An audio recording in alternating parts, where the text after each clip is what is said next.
ये कहानी है शिकी की माँ जो असल में एक शैतान है, लेकिन उसकी आंखों के सामने ही उसके पिता की जान ले ली जाती है। उस दिन शिकी कसम खा लेता है कि वो अपने पिता की मौत का बदला जरूर लेगा और फिर शुरू होती है एक ऐसी जर्नी जहाँ उसके साथ बहुत कुछ होने वाला है। अब देखना यह है कि क्या शिकी अपने पिता का बदला ले पाएगा या नहीं। स्टोरी की शुरुआत होती है एक डार्क सीन से। हमें बताया जाता है कि डेमंस का काम ही है इंसानों को मारना और तबाही मचाना, लेकिन इन डेमंस के सामने खड़ा हुआ एक शख्स मोमोतारो, और फिर दोनों के बीच शुरू होता है एक जबरदस्त फाइट। इसके बाद सीन बदलता है। एक आदमी कहता है सीनियर आपको उस चीज को खत्म कर देना चाहिए, लेकिन सीनियर जवाब देता है सॉरी सामी, लेकिन उसे बचाकर मैं कोई गलती नहीं कर रहा। Cut to present Tokyo city. यहाँ हमें दिखता है हमारा मेन कैरेक्टर शिकी। उसका कमरा हथियारों और गन्स से भरा हुआ है। पता चलता है कि शिकी को स्कूल से निकाल दिया गया है क्योंकि उसने क्लासमेट्स से लड़ाई की थी। तभी उसके पिता गुस्से में आते हैं और उसे मुक्का मारते हुए चिल्लाते हैं तुझे स्कूल से निकाल दिया गया है। शिकी भी गुस्से में बोल पड़ता है चुप हो जा बुढ़े। पिता गुस्से से पूछते हैं तू अपने बाप से ऐसे बात करेगा और तेरे कमरे में इतने हथियार क्यों पड़े हैं। शिकी कहता है मैं नया बिजनेस शुरू करने वाला हूँ और क्योंकि आपकी शराब की दुकान अब नहीं चलती। पिता हंसते हैं तू बिजनेस जिसे स्कूल से ही निकाल दिया गया है, मजाक मत कर। शिकी ठंडी आवाज में बोलता है जानते हो मुझे ये सोचकर खुशी होती है कि मैं आपका असली बेटा नहीं हूँ। इतने में उसके पिता का फोन बजता है और वो कॉल रिसीव करने लगते हैं। इधर शिकी अकेला सोच रहा था काश मुझे कोई अमीर घर वाला गोद ले लेता, जिंदगी कितनी अलग होती। वो गन उठाकर प्रैक्टिस शुरू करने ही वाला था कि तभी अचानक एक बड़ा धमाका होता है। धुएं से एक अजीब रस्सी निकलती है जो शिकी के पैर को पकड़कर उसे जमीन पर पटक देती है। फिर धुंध से एक रहस्यमयी आदमी बाहर आता है और शिकी के सामने खड़ा हो जाता है। तभी शिकी के पिता कार लेकर आते हैं और उसे बचाते हैं। वो शिकी को कार में बिठाकर वहां से भाग निकलते हैं और वो रहस्यमयी आदमी कार से टकराकर पीछे छूट जाता है। भागते हुए शिकी पूछता है वो आदमी हमारे पीछे क्यों पड़ा है, कहीं आपने उससे लोन तो नहीं लिया। पिता सीरियस होकर कहते हैं ध्यान से सुनो शिकी, मैं ये सिर्फ एक बार कहूंगा, तुम शैतान की नस्ल से हो और वो आदमी मोमोतारो ऑर्गेनाइजेशन का है। शिकी ये सुनकर हंस देता है, उसे सब कुछ मजाक लगता है। अगले ही पल अचानक शिकी और उसके पिता की कार पर हमला हो जाता है। गाड़ी के सामने धुंध और धुआं छा जाता है, कुछ भी साफ नजर नहीं आता। धीरे धीरे कार घूमते घूमते एक पुराने सुनसान फैक्ट्री तक पहुंच जाती है। यही शिकी के पिता कार से उतरते हुए कहते हैं हमें तुरंत यहाँ से भागना होगा, लेकिन तभी कार धमाके के साथ फट जाती है। पिता चारों ओर देखते हैं और हैरान रह जाते हैं कि शिकी कहीं दिखाई नहीं दे रहा। उनकी नजर एक परछाई पर पड़ती है जो फैक्ट्री के अंदर जाती हुई दिखती है। कट टू फैक्ट्री के अंदर शिकी एक अजीब से जाल में फंसा हुआ है और उसके सामने खड़ा शख्स ठंडी आवाज में कहता है तुम एक शैतान हो, इंसानियत के लिए खतरा, मैं तुम्हें खत्म करने आया हूँ। उसका नाम है सैमी। हाँ वही बंदा जिसे हमने पहले देखा था। शिकी हक्का बक्का रह जाता है, ये कैसे मुमकिन है, ये तो कार से टकरा चुका था फिर भी जिंदा है। तभी अचानक शिकी के पिता वहां आ धमकते हैं। वो गंभीर आवाज में कहते हैं डेमंस और मोमोतारो का युद्ध सदियों से चला आ रहा है। मोमोतारो के परिवार ने एक ऑर्गेनाइजेशन बनाई और उसी के डर से डेमंस इंसानों के बीच छुपकर जीने लगे। अब शिकी के पिता सैमी से लड़ने को तैयार हो जाते हैं। सैमी अपनी ताकत से वेपन क्रिएट करता है और अगले ही पल वो शिकी के पिता पर टूट पड़ता है। जैसे ही दोनों के हथियार आपस में टकराते हैं जमीन कांप उठती है, चारों तरफ तूफानी हवाएं चलने लगती हैं, लेकिन शिकी के पिता जोर लगाकर सैमी को पीछे धकेल देते हैं। यही खुलासा होता है ये हथियार जिस ताकत से बने हैं वो ताकत सिर्फ मोमोतारो ब्लड वाले ही इस्तेमाल कर सकते हैं। अब हमें पता चलता है कि शिकी के पिता पहले मोमोतारो ऑर्गेनाइजेशन का हिस्सा थे और सैमी उनका ही जूनियर है। ये सुनकर शिकी की आंखें फटी की फटी रह जाती हैं। सैमी तंज कसता है सीनियर से आपको नहीं लगता कि आपने एक डेमन को पालकर बड़ी गलती की है। शिकी के पिता हमला करते हुए जवाब देते हैं मुझे जरा भी ऐसा नहीं लगता। और फिर शुरू होती है दोनों के बीच एक ढांसू फाइट। शिकी सब देखकर हैरान है, समझ नहीं पा रहा कि हो क्या रहा है। लड़ाई के बीच सैमी गरजता है सीनियर आप उस शैतान की हिफाजत क्यों कर रहे हैं, वो सिर्फ इंसानों की जान लेना जानता है। पिता गुस्से में उसे धकेल देते हैं, लेकिन तभी सैमी उनकी वार से बचकर एक बेहद खतरनाक हमला करता है और वो सीधा लगता है शिकी के पिता को। वो बुरी तरह जख्मी होकर जमीन पर गिर जाते हैं। ये देख शिकी चीख उठता है। सैमी ठंडी हंसी के साथ कहता है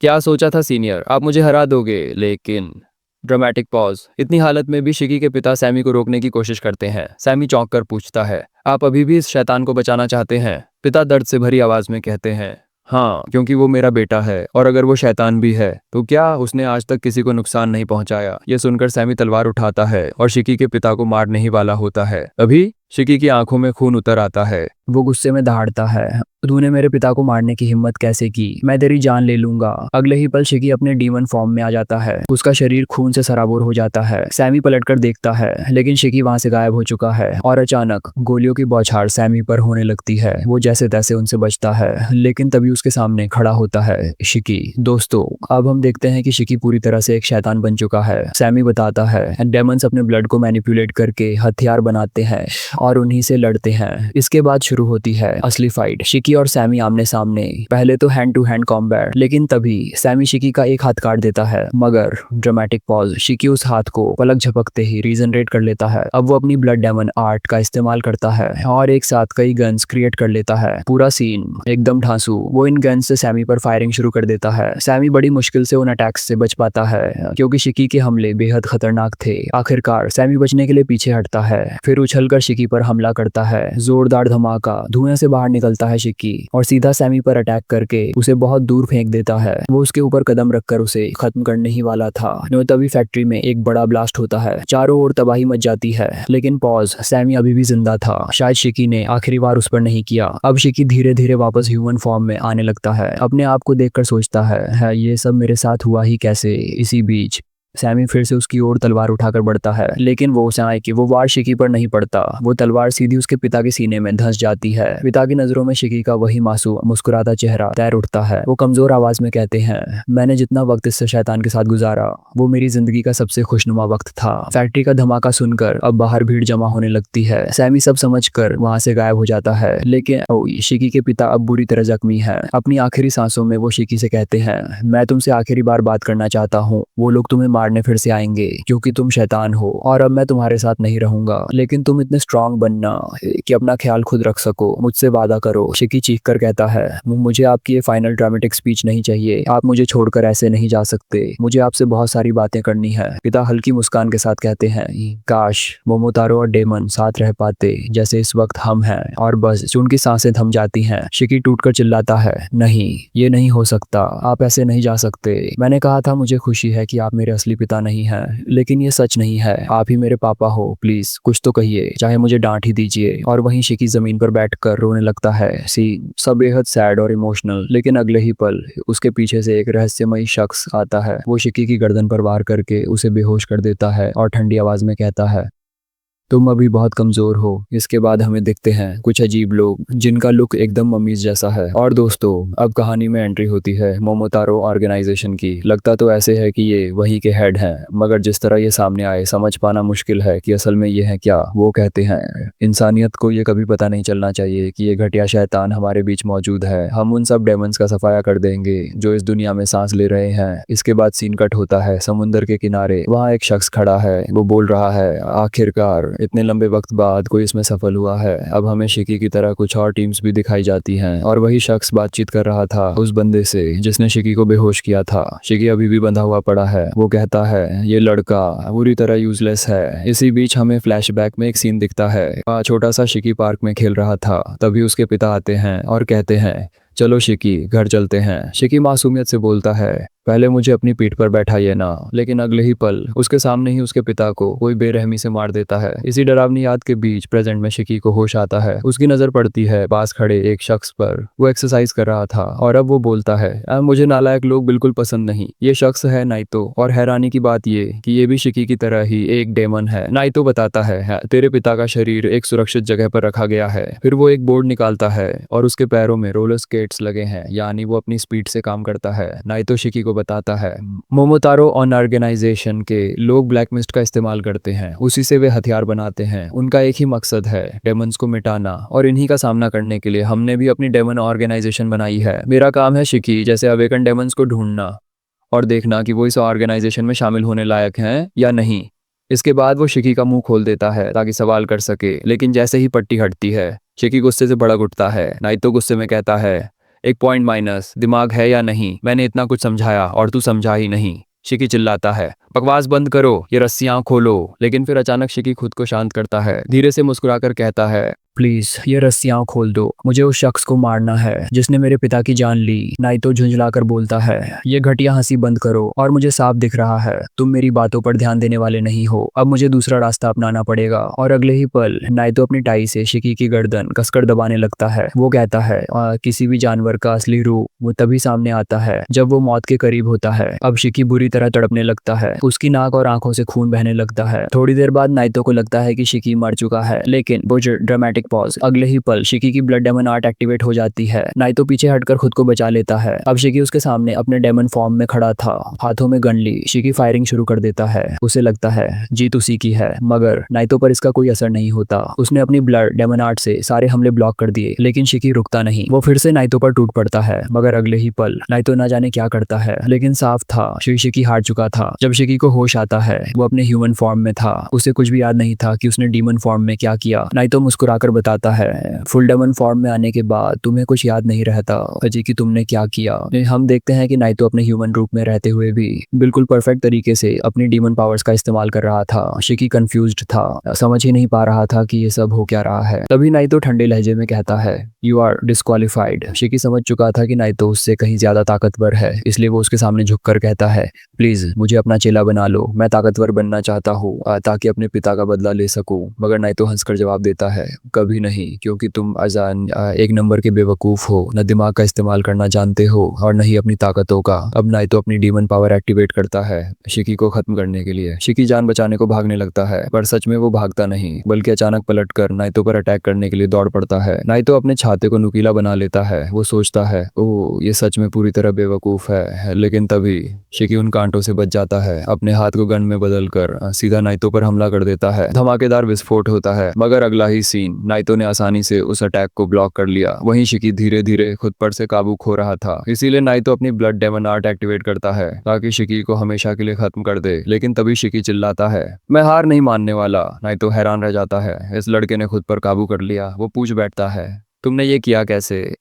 शिकी जवाब देता है, मुझे नहीं पता डेमन का ब्लड कैसे काम करता है, पर तुमने ही कहा था इस ब्लड को कंट्रोल करना पड़ता है। मैंने देखा कि तुमने अपने खून से छाता बनाया और मैंने वही कॉपी किया। बस मैंने अपने हाथ से चिल्लाया कि वेपन बन, और वो बन गया। नाइतो को यकीन नहीं होता, इतना बेवकूफ लड़का भी डेमन ब्लड को कंट्रोल कर सकता है, क्योंकि कंट्रोल करने के लिए तो दिमाग को शांत रखना पड़ता है, वरना इंसान बर्जर्क मोड में चला जाता है। लेकिन शिकी का तो उल्टा है, जब वो खुद पर से काबू खोता है तभी वो अपनी असली पावर बाहर निकाल पाता है। वो अपने बर्जर्क मोड को दबाकर अपनी मर्जी से अपनी डीमन पावर का इस्तेमाल करता है। नाइतो उलझन में पड़ जाता है, ये आखिर कैसा तरीका है पावर कंट्रोल करने का। तभी शिकी कहता है, जिस शख्स ने मेरे पिता की जान ली मैं उससे बदला जरूर लूंगा, पर इसके लिए मुझे और ताकतवर बनना पड़ेगा। नाइतो ठंडी सांस लेकर कहता है, तुम अभी भी अपने आप पर पूरी तरह काबू नहीं कर पाते। अगर एक बार भी बर्जर्क मोड में गए तो फिर सिर्फ तबाही मचाओगे। और अगले ही पल नाइतो अपना भाला शिकी के सिर पर दे मारता है, लेकिन पॉज, वो रुक जाता है। असल में नाइतो ने ऐसा नहीं किया था, क्योंकि अब नाइतो शिकी को अपना चेला बनाने के लिए तैयार हो चुका था। शिकी को समझ ही नहीं आता कि आखिर ये सब क्या हो रहा है। अब हमें पता चलता है कि जिस जगह शिकी मौजूद है उस आइलैंड का नाम है हेल्स डोरस्टेप, जिसे लोग ओनिगा सीमा भी कहते हैं। यही वो जगह है जहाँ डीमंस के लिए बनी है एक स्पेशल एकेडमी, रसेत्सु एकेडमी। यहाँ डीमंस को मिलती है मिलिट्री ट्रेनिंग, ताकि वो सीधे टक्कर ले सकें मोमोतारो ऑर्गेनाइजेशन से। और हाँ, या इसी एकेडमी में शिकी को सिखाया जाएगा कि वो अपने डीमन ब्लड को कैसे कंट्रोल करे। उसका होमरूम टीचर होगा नाइटो, और अब शिकी भी इसी आइलैंड पर रहेगा। ये सब सुनकर शिकी का तो दिमाग घूम जाता है, लेकिन फिर वो एक सवाल पूछता है, क्या मैं सच में इतना ताकतवर बन सकता हूँ कि उस शख्स की जान ले सकूं जिसने मेरे पिता को मारा है? नाइटो शांत होकर जवाब देता है, तुम ताकतवर बन तो सकते हो, मगर इसके लिए तुम्हें बेहिसाब दर्द सहना होगा। शिकी कहता है, ज्यादा ताकतवर बनने के लिए मैं नर्क भी झेलने को तैयार हूँ। और तभी शिकी हैरान रह जाता है, उसके सिर पर सींग निकल आए थे। इसके बाद शिकी अपनी नई स्कूल ड्रेस पहन लेता है। नाइतो उसे चेतावनी देता है, अगर तुम जरा भी नालायक निकले तो मैं तुम्हें स्कूल से बाहर फेंक दूंगा। शिकी पूछता है अपने पिता के बारे में, या तो नाइतो बताता है कि उसके पिता की बॉडी सुरक्षित रखी गई है। अब ये शिकी पर है कि वो अपने पिता का अंतिम संस्कार कैसे करेगा। इतना कहकर नाइतो मुड़ता है और ठंडी आवाज में कहता है, क्लास तक पहुंचने के लिए तुम्हारे पास सिर्फ 15 सेकंड हैं। अगर वक्त पर नहीं पहुंचे तो मैं तुम्हें एकेडमी से निकाल दूंगा। ये सुनते ही माशिकी के तो होश उड़ जाते हैं। वो हाँफते भागते क्लास तक पहुंचता है। हालांकि अंदर आने पर ही वो काफी एक्साइटेड भी था। नाइतो धक्का मारकर उसे क्लास में भेज देता है और अब आशिकी पहली बार देखता है अपने नए क्लासमेट्स को। वो एक लड़के से बात करने की कोशिश करता है जिसका नाम है जिन, लेकिन जिन गुस्से में कहता है अब मुझसे बात मत करो। शिकी हैरान, न तुम्हारे तो सींग भी नहीं है, मतलब अब तक तुम अवेकन नहीं हुए हो। मगर जिन अपने सींग दिखाकर कहता है सिर्फ नौसिखिए ही, अपने सींग हमेशा दिखाते रहते हैं। इतना सुनते ही एक और लड़का इकारी कहता है हाँ, मतलब तुम्हारे हिसाब से मैं भी नौसिखिया हूँ। तभी क्लास की एक लड़की क्वीना हंसते हुए कहती है लगता है हमारी क्लास में लड़ाई होने वाली है, मजा आएगा। लेकिन जूजी नाम का लड़का बीच में बोलता है क्लास में लड़ाई करना सही नहीं है। शिकी की क्लास में और भी स्टूडेंट्स थे, रोकू नाम का एक लड़का और होमारे नाम की एक लड़की। जूजी फिर कहता है हमें स्कूल के रूल्स का अच्छे से पालन करना चाहिए। पर शिकी तुरंत पलटकर बोलता है मुझे तुम्हारा ये एटीट्यूड जरा भी पसंद नहीं आया। तभी अचानक नाइतो पीछे से प्रकट हो जाता है। तुम लोग यहाँ लड़ने नहीं आए हो, पढ़ने आए हो। किसी को पता भी नहीं चलता कि नाइतो कब उनके पीछे आ गया। इसके बाद नाइतो कहता है चलो आज की क्लास शुरू करते हैं, आज हम खेलेंगे एक गेम। वो सबको बाहर ले आता है। ये जगह है शिरा फॉरेस्ट। नाइतो बताता है इस गेम में तुम्हें मुझसे बचकर वापस एकेडमी तक पहुंचना होगा। अगर पकड़े गए तो गेम खत्म, और अगर वक्त पर गोल कंप्लीट नहीं कर पाए तो तुम्हें स्कूल से निकाल दिया जाएगा। और फिर वो जोड़ता है जैसा कि तुम सब जानते हो ये कोई मामूली स्कूल नहीं है, यहाँ होगी तुम्हारी असली ट्रेनिंग। शिकी ठान लेता है मैं अपनी ब्लड पावर्स का इस्तेमाल नहीं करूंगा, मगर तुम सब अपनी पावर्स यूज कर सकते हो। ये सुनकर जिन हंसते हुए कहता है अगर हमने अपनी पावर्स का यूज करके तुम्हें ही मार दिया तो नाइतो शांत होकर जवाब देता है अगर तुम्हें लगता है कि तुम ऐसा कर सकते हो तो कोशिश करके देख लो, और अगर कर दिखाया तो उसी पल तुम ग्रेजुएट हो जाओगे। फिर नाइतो आगे कहता है मुझे पता है तुम सब यहाँ किसी न किसी मकसद से आए हो और उस मकसद को पूरा करने के लिए तुम्हें जीतना ही होगा। इतना सुनते ही सबके अंदर एक्साइटमेंट और एड्रेनलिन भर जाता है। तभी शिकी कहता है अगर आप मुझसे लड़ने के लिए पूरी ताकत लगाओगे तो मैं भी अपनी पूरी ताकत लगा दूंगा। और यहीं से शुरू होता है उनका गेम। नियम साफ है, 1 घंटे के अंदर इन्हें जंगल से निकलकर एकेडमी वापस पहुंचना होगा, वरना ये सब हार जाएंगे। नाइतो 2 गेंदें बॉल्स निकालकर उन्हें जंगल में फेंक देता है और फिर कहता है गेम जीतने के लिए इन बॉल्स में से किसी एक को पाना जरूरी है। बिना बॉल के अगर तुम वापस पहुंच भी गए तो वो जीत नहीं मानी जाएगी, क्योंकि गेंदें सिर्फ 2 हैं। इसलिए नाइतो उन्हें 3 ग्रुप्स में बांट देता है। पहला ग्रुप शिकी, होमारे और जिन, दूसरा ग्रुप इकारी और जूजी, तीसरा ग्रुप रोकुरो और क्वीना। यानी क्या इस किसी एक ग्रुप का एक्सपेल होना तय है। लेकिन तभी शिकी भड़क उठता है मैं इस अजीब से मास्क वाले बंदे के साथ एक टीम में नहीं रह सकता। नाइतो सख्त लहजे में कहता है अगर तुम टीम में नहीं रहना चाहते तो बाहर का रास्ता ले लो, स्कूल से निकाल दूंगा। इतना सुनते ही होमार आगे बढ़कर कहती है शिकी मैं टीम में तुम्हारा साथ देने की पूरी कोशिश करूंगी। अब शिकी तो बचपन से ही गुंडा टाइप लड़का रहा है, लड़कियां हमेशा उससे दूर भागती थीं और पहली बार किसी लड़की ने उसके साथ इस तरह बात की थी। इसलिए वो कहता है मैं तुम्हारी हिफाजत करूंगा। अंदर ही अंदर शिकी को होमार बहुत स्वीट लगने लगती है, लेकिन जब होमार जिन से बात करने की कोशिश करती है तो जिन बिल्कुल इग्नोर करता है और होमार अचानक रोने लगती है प्लीज मुझे माफ कर दीजिए अगर मैंने कुछ गलत किया हो।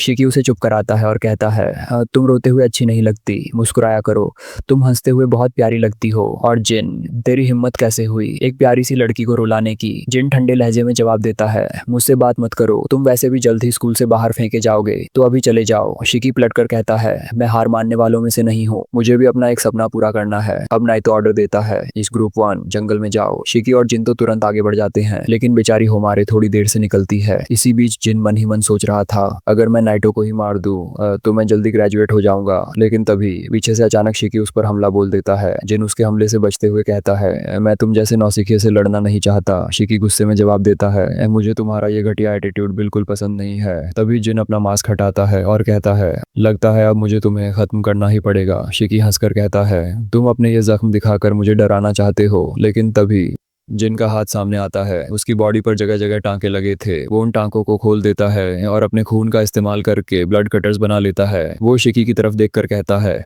अगर तुम भागना चाहते हो तो ये तुम्हारा आखिरी मौका है। शिकी गुस्से में कहता है अगर मैं यहाँ से भाग गया तो मैं अपने पिता की मौत का बदला कभी नहीं ले पाऊंगा। जिन हल्की मुस्कान के साथ जवाब देता है ओह तो तुम यहाँ अपने पिता की मौत का बदला लेने आए हो। सच में तुम और मैं एक दूसरे से बिल्कुल अलग हैं। शिकी भी अपनी उंगली काटकर ब्लड डीमन आर्ट यूज करने की कोशिश करता है, लेकिन इस कुछ होता ही नहीं। उसे समझ नहीं आता कि आखिर वो अपनी ताकत का इस्तेमाल क्यों नहीं कर पा रहा। इसके बावजूद वो जिन से भिड़ने के लिए सिर्फ एक लकड़ी उठाता है और लड़ने को तैयार हो जाता है। तभी लड़ाई शुरू होती है। जिन एक ही वार से एक विशाल पेड़ को आधा काट देता है दूसरी ओर होमार को जंगल से डरावनी आवाजें सुनाई देती हैं। वो घबराकर गिर पड़ती है। बेचारी सोचती है मैं कुछ नहीं कर सकती, लेकिन शिकी तो है ना मेरी मदद के लिए। फिर अचानक उदास हो जाती है क्योंकि उसे लगता है कि वो हमेशा दूसरों पर ही निर्भर रहती है। लेकिन तभी पास ही जमीन पर एक गेंद बॉल दिखाई देती है। उधर बाकी दोनों ग्रुप्स अभी जंगल के बाहर ही इंतजार कर रहे होते हैं क्योंकि उनकी एंट्री की बारी नहीं आई थी। वापस शिकी और जिन की लड़ाई पर आते हैं। जिन हर तरफ हावी है, फिर भी शिकी हार मानने को तैयार नहीं। वो सोचता है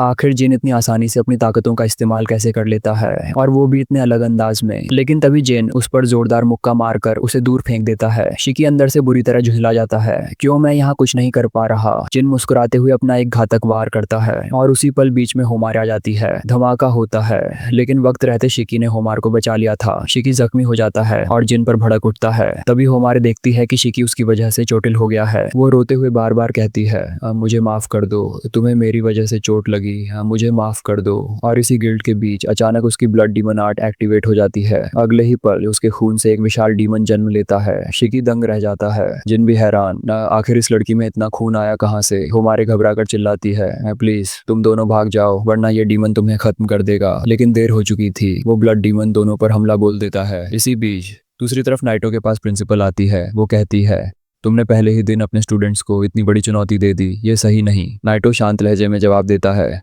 वो बच्चे ताकतवर बनना चाहते हैं और सिर्फ क्लास में बैठकर ये मुमकिन नहीं। प्रिंसिपल गहरी सांस लेकर कहती है तुम्हें सच में उनकी परवाह है, क्योंकि तुम जानते हो हर साल कितने डीमन बच्चों को मार दिया जाता है। कई मासूमों पर तो अजीबोगरीब एक्सपेरिमेंट्स तक किए जाते हैं। उन छोटे बच्चों की कोई गलती नहीं होती, मगर वो मोमोतारो ऑर्गेनाइजेशन वाले ये बात समझते ही नहीं। मैं दुआ करती हूँ जितनी सजा भगवान डीमंस को देते हैं उतनी ही सजा उन घटिया इंसानों को भी मिले। नाइटो बस इतना कहता है। मैं भगवान पर यकीन नहीं करता, नाइटो गहरी आवाज में कहता है। मैं सिर्फ ताकत पर यकीन करता हूँ। अगर तुम मजबूत हो तो ही जिंदा रहोगे। प्रिंसिपल ये सुनकर चुपचाप चली जाती है, लेकिन जाते जाते कहती है ताकतवर बनने में उन बच्चों की मदद करना। दूसरी ओर डीमन का हमला पूरे जंगल को हिला देता है। भयावह धमाका गूंजता है और उसके बाद जिन उस डीमन से भिड़ जाता है। होमारे कोशिश करती है उसे कंट्रोल करने की, लेकिन खून बहुत ज्यादा बह जाने की वजह से वो बेहोश हो जाती है। शिकी उसे बचाने के लिए दौड़ता है और तभी देखता है कि वो डीमन खुद होमार को प्रोटेक्ट कर रहा है। अचानक वो डीमन अपने मुंह से जहरीला खून उगलता है और चारों ओर खून ही खून बिखर जाता है। होमार होश में आकर धीरे धीरे कहती है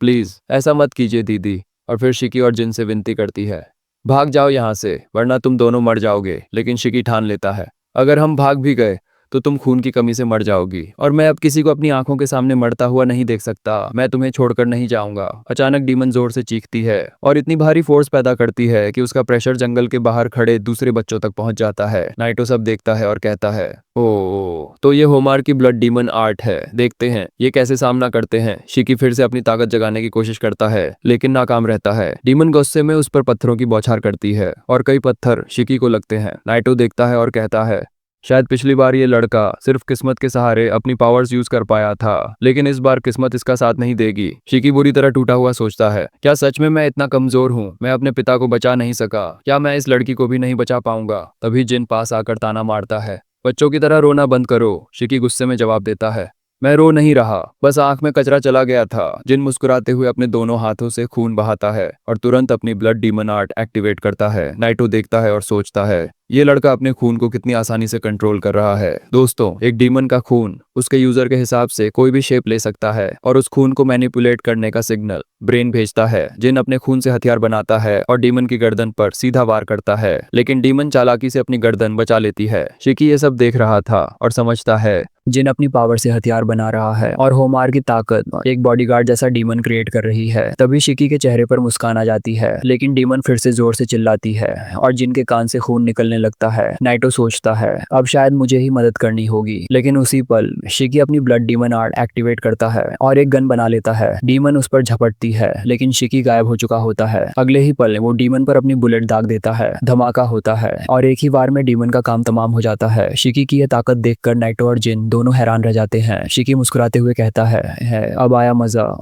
डीमन के खत्म होते ही होमारे बेहोश हो जाती है। जिन भी शिकी की ताकत देखकर चौंक जाता है, क्योंकि शिकी के हमले ने सिर्फ डीमन को नहीं मारा बल्कि पूरे मौसम का मिजाज ही बदल दिया। शिकी हिम्मत जुटाकर होमार की ओर बढ़ता है, लेकिन उसकी बॉडी अब पूरी तरह थक चुकी थी। वह जमीन पर गिर पड़ता है। नाइटो समझाते हैं, हाँ, जब हम अपनी ताकत की हद से ज्यादा इस्तेमाल करते हैं, हमारी बॉडी पैरालिसिस स्टेट में चली जाती है, और अगर हद से ज्यादा ताकत लगाई तो ये आपकी जान के लिए भी खतरा बन सकती है। शिकी सोचता है, सबसे पहले होमार को देखो, उसने अपनी पूरी शक्ति लगा दी, अपनी जान जोखिम में डालते हुए भी दूसरों की परवाह कर रही है। तभी अचानक पीछे से जिन हमला करता है, लेकिन नाइटो समय रहते उसे रोक लेते हैं। जिन चिल्लाता है कि उन पर ध्यान मत दो, उनके जीने मरने से कोई फर्क नहीं पड़ता, अब मुझसे लड़ो। नाइटो तुरंत कहते हैं, हमें इस लड़की को इमरजेंसी ट्रीटमेंट देना होगा। जिन जवाब देता है, मुझे फर्क नहीं पड़ता कि आप मुझे पसंद करें या नहीं, और अगर मैं आपको मार दूं क्या मैं ग्रेजुएट हो जाऊंगा? नाइटो कहता है, हाँ ये सच है, चिंता मत करो, मैं अपनी ताकत इस्तेमाल नहीं करूंगा। इसके बाद जिन नाइटो पर लगातार हमले करता है, लेकिन नाइटो अपने छाते से हर वार को रोक देते हैं। जिन जब फिर हमला करता है, नाइटो धुएं का इस्तेमाल करते हैं। धुएं की वजह से जिन की दृष्टि बाधित हो जाती है, उसके हाथ में बुलेट्स लगती हैं और वह मजबूर होकर पेड़ के पीछे छिप जाता है। हम देखते हैं कि नाइटो अपने छाते से असली गोली नहीं बल्कि रबर बुलेट्स चला रहे हैं। जिन थक चुका था, लेकिन फिर भी अपनी ब्लड डीमन आर्ट का इस्तेमाल करके लॉन्ग रेंज अटैक करता है। नाइटो तुरंत छाते का हैंडल निकालकर उसे फेंकते हैं, और वह असल में स्मोक बॉम्ब था। धुएं में जिन फिर अंधा सा हो जाता है। नाइटो आकर एक मुक्का मारते हैं और जिन को कैप्चर कर लेते हैं। तुम ताकतवर हो, पर मुझसे लड़ने के लिए पर्याप्त नहीं। नाइटो समझाते हैं,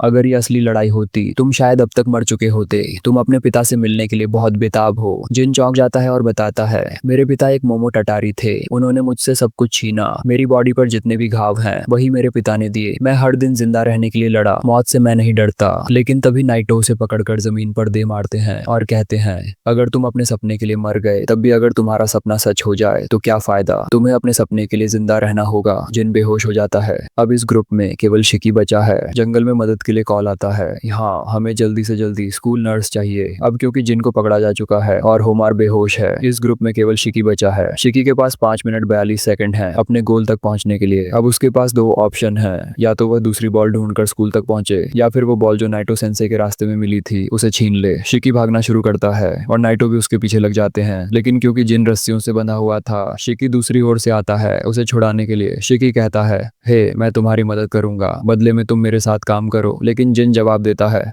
तुम मेरी मदद करो, इससे ज्यादा शर्मनाक मेरे लिए क्या होगा? शिकी पूछता है, तुम्हारे लिए ज्यादा जरूरी क्या है, तुम्हारा कूल या तुम्हारा घमंड? जिन जिद करता है, या मैं तुम्हारे साथ काम नहीं करना चाहता। शिकी कहता है, और तुम्हारे पिता की तरह मेरे पिता भी मोमो ततारी थे, हम दोनों काफी हद तक एक जैसे हैं। दूसरी ओर नाइटो शिकी को ढूंढ रहे हैं। शिकी भागते हुए नजर आता है और अगले ही पल नाइटो उसके सामने आ जाते हैं। तुम जानते हो ना, इस बॉल के बिना तुम जीत नहीं पाओगे। लेकिन तभी जिन मदद के लिए आता है। इनके बीच एक टैसिट डील हो चुकी है। जिन हमला करता है, लेकिन नाइटो बच जाते हैं। फिर जिन वही रस्सी इस्तेमाल करके नाइटो को बांध देता है जिस रस्सी से पहले उसने खुद बंधा था। दोनों मिलकर नाइटो को खींचते हैं और जिन एक सरप्राइज अटैक करता है। जैसे ही नाइटो बचता है, शिकी उसके पास जाकर बॉल को दूर फेंक देता है। अब बस 3 मिनट बचे हैं और केवल एक ही व्यक्ति उस बॉल के साथ स्कूल तक पहुंच पाएगा। शिकी कहता है, इसे लो और भागो। जिन बॉल लेकर भाग जाता है। नाइटो चेतावनी देते हैं, अगर यही तुम्हारा प्लान है तो सिर्फ जिन जीतेगा और तुम्हें स्कूल से निकाल दिया जाएगा। शिकी थोड़ा सदमे में है, लेकिन जिन सोचता है, अगर मैं अपना पूरा जोर लगाऊं तो वक्त रहते गोल तक पहुंच जाऊंगा। लेकिन फिर उसे शिकी याद आता है। वह रास्ता बदलकर बॉल शिकी की ओर बढ़ाता है। कुछ भी गलत मत समझना, मैं नहीं चाहता कि मुझ पर तुम्हारा कोई कर्ज रहे। तभी बीच में एक अजीब जानवर आ जाता है। नाइटो बताते हैं,